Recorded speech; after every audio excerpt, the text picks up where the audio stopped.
Hi everybody, it's Lynne Forsythe from the Swirly Doos Education Design Team, and I am here to show you what I created with the November Technique kit from swirlydoos.com.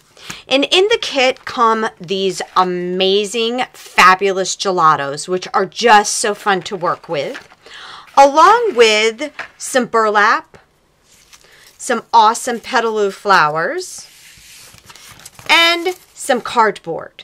So what can we make out of that? Well, this is what I made. The cover to a mini album in which you can do all kinds of different things with. So without further ado, let's get creating. The first thing I did was I cut the cardboard into 6 by 6 squares. And the next thing that I did was I just went along the top edge and kind of ripped off one of these layers to expose the corrugated beauty underneath. There's no right way and no wrong way to do this, but really what I wanted to happen was along the top edges and the bottom edges, I really wanted to expose the corrugated.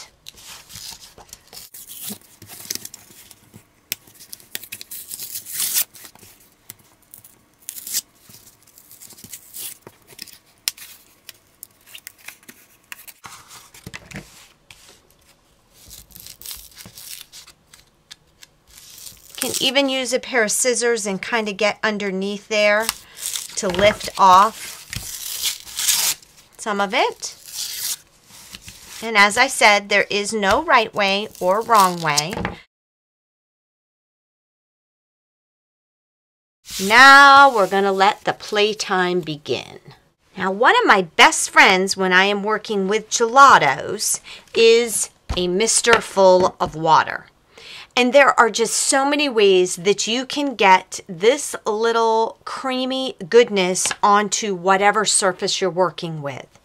The first technique that I'm going to use, though, is I'm going to just put a puddle of water on my craft mat, take the cover off of my gelato, and I'm going to wet my paintbrush, and then I'm going to go and just pick up color off of the gelato itself.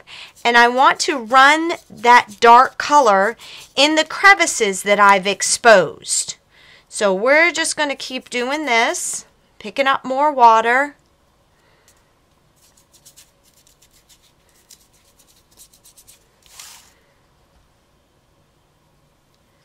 So as you can see, I want the crevices to be nice and dark. So I'm going to go back over them again with a little less water on my paintbrush and a little bit more of the gelatos.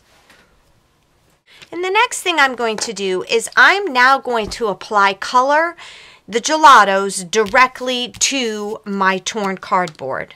So making sure they're kind of turned up a little bit, I'm just going to color randomly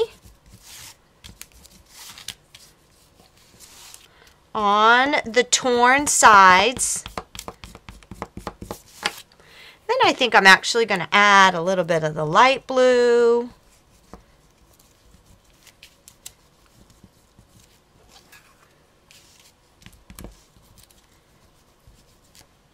And maybe even a little bit of the grape.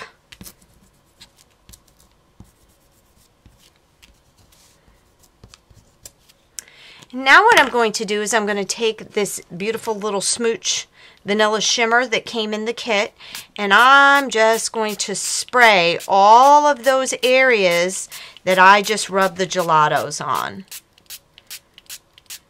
And I'm not being shy with this. And I'm just going to take my finger and kind of rub it.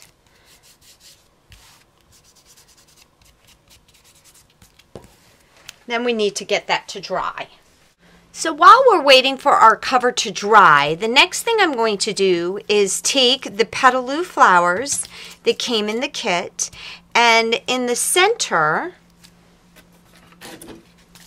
of my little flower here is this little ditty right here, which was the light blue, but then I added purple and painted on some gesso, and you'd never even hardly know. So we're going to take the grape,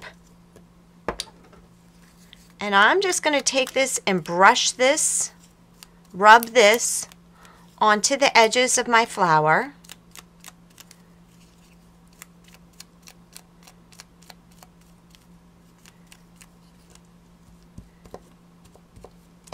And once again, using our little shimmery mist.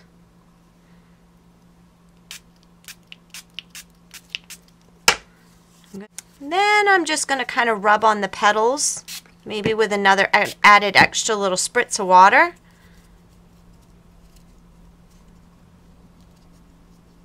Of course, don't be afraid to crumble them up. And there we have our flower. And then what I did was I took one of the cream colored flowers and I basically broke it apart.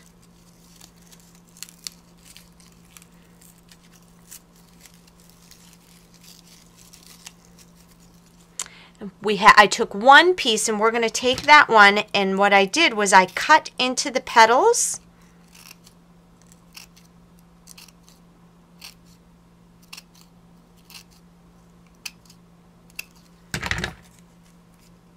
And I'm going to take that and crumple it up, and now I've created another flower that we're going to use in our flower cluster.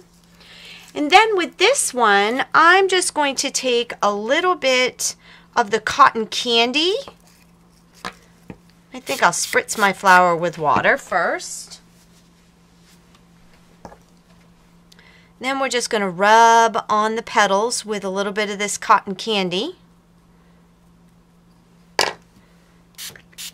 Spritz it with water again. Kind of crumple it up. Oops, we got a little bit of purple going on. That's okay.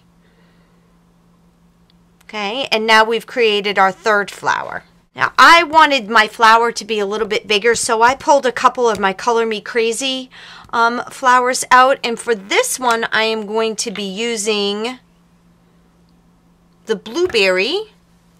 That's the correct color. Yep, the blueberry. And I'm just going to color on the outside edges of my Color Me Crazy flower.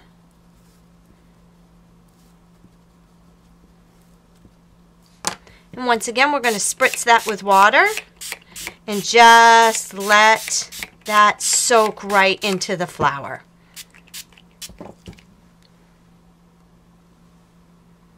Look what that does. Isn't that just absolutely gorgeous how that just soaks right in? For my last flower that I used in the cluster, once again, it's a Color Me Crazy flower. And this time I'm just going to use the licorice black. And I'm going to color on the petals. And then I'm going to spritz it with water.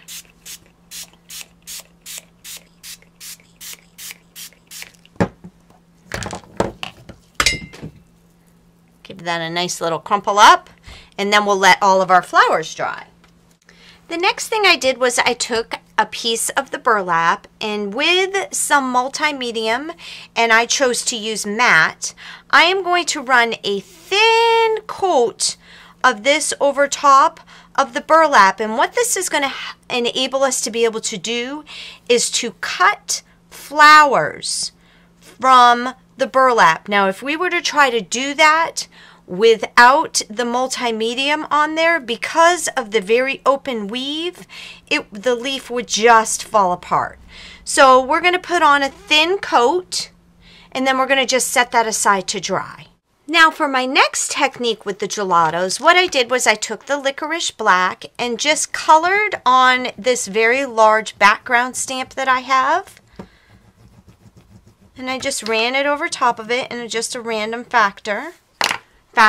And now what I'm going to do, if I can find my water, there it is I'm going to spritz this whole stamp with water. And now I am going to stamp onto my cardboard. Look at that. Isn't that so cool? So that's going to give me this awesome checkerboard background. All right, so we need that to dry now. So we're going to be a little smarter with this cover than I was on the cover that I created, because number one, I am not going to use my Distress It All down the left side of my cover. Just because what happened was it chowdered it out, and when I put it in my Bind It All, a couple of the holes were too close. So I'm just going to run it top, right side, bottom. There. Doesn't that look so much better? Okay, so now what we're going to do is, before we go any further, what I want to do is I want to punch the holes in the cover. So here I have the side that I've not used the Distress It All on, and I'm going to center this in my Bind It All.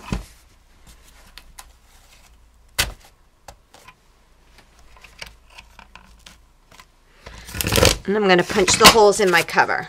So there we go. So now we're all ready, because if you don't think this whole thought process through before you use your Bind It All and you get your whole big old flower cluster and everything on here, you're going to have to do what I did and tear it all apart so that you can punch the holes in the side. So I'm just trying to save you a whole lot of misery that I already went through. Okay, so I'm using a sea sponge here and the modeling paste that came in the kit, and I'm just going to dab it in here, and using the mask, the brick mask that we had got in last month's kit, I'm just going to take this and dab it through the mask.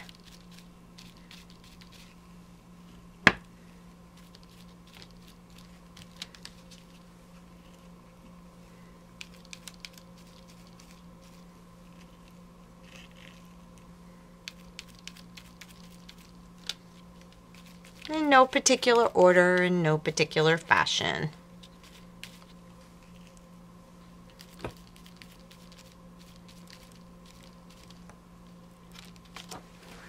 And there we have it. Looks pretty cool. All right, so we need to let that dry now. Now that our piece of burlap is dry, I'm going to take it and fold it in half, and then I'm just going to cut a leaf shape out of the burlap.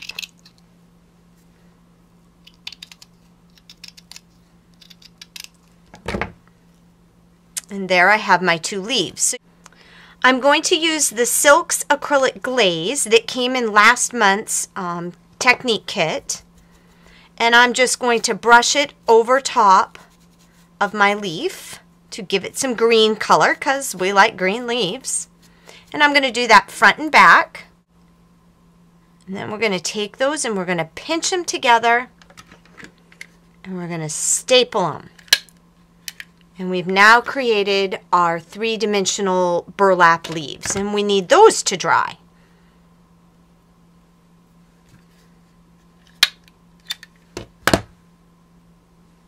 Okay, so there are our leaves. I have cut this foliage from a piece of paper, in which now I'm just going to paint on the olive vine Silks acrylic glaze.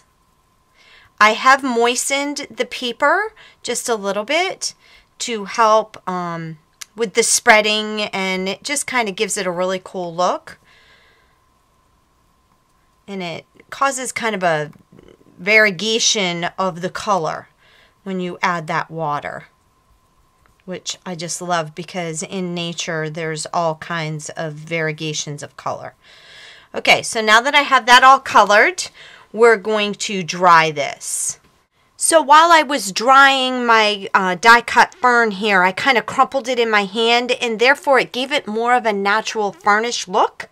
So there we have that. So now we're in the home stretch, and what I'm going to do is I'm going to take my fan brush and I'm going to dip it into a little bit of gesso, and I'm just going to kind of dab it right on the edges of my flowers,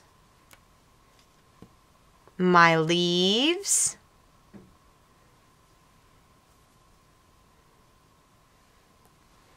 and around the edges of my book cover. Everything's all dry. Now we're going to put our cover together. I've taken a piece of muslin, just a piece of torn muslin, and tied it around my cover. Now we're going to adhere the layers of our main flower. So we have the blue flower, we have the black flower, and then we have the blue-purple flower. So that is our main flower right there. Take a piece of jute and we'll tie a loopy bow. Pinch and twist, and that's going to tuck up underneath there.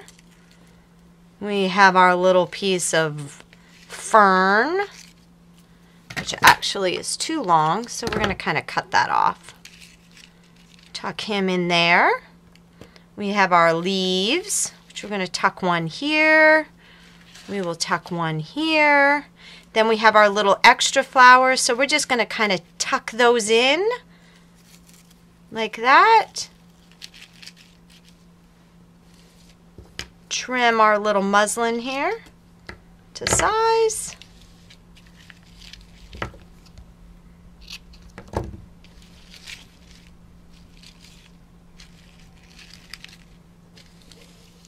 And there you have it, the cover to our album. I hope you've enjoyed today's tutorial using the November Technique Kit from swirlydoos.com. I hope you enjoy the blog hop and have a fabulous creative day.